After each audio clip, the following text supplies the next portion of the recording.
অনেক দিন পরে তো ইলিশ কাটা হচ্ছে। তো এই ইলিশ কোথা থেকে এসছে? ইলিশ কলকাতা। কলকাতা। কলকাতা কোন জায়গায়? কোলাঘাট।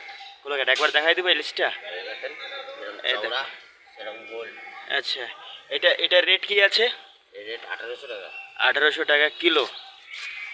আচ্ছা, এটা কলকাতার কোলাঘাটের ইলিশ 1800 টাকা কিলো, দেখতে পাচ্ছ। আর এটার পিস কেমন হবে?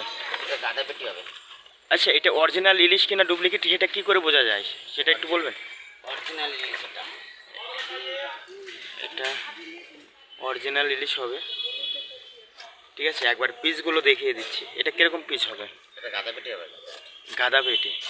চলো, এ দেখো, এটা কিন্তু গোল পিস বেরিয়ে গেল, কিছুটা গোল হবে আর কিছুটা গাদা পেটি হবে।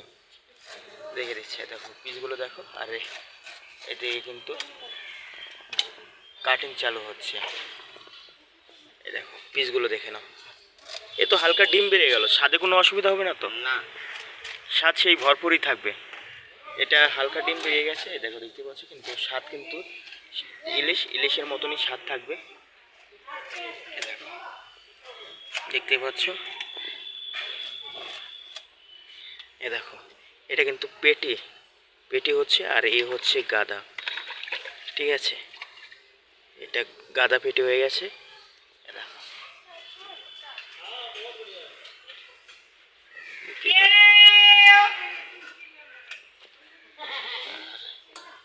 এ দেখো একবার, এখানে কিন্তু পিঠটা থাকে, তার জন্য এটা কিন্তু ফেলে দেওয়া হয়। আর এর সাথে কিন্তু ডিম আর তেল একসাথেই আছে। যারা ডিম এবং তেল ভালোবাসেন তারা কিন্তু এইভাবে কেটে খেতে পারেন, তাহলে দুটোরই মজা পাবেন। ঠিক আছে, আর এই হচ্ছে মাথা কাটা হচ্ছে। ঠিক আছে, দেখতে পাচ্ছ কি সুন্দরভাবে মাছ কাটা হচ্ছে।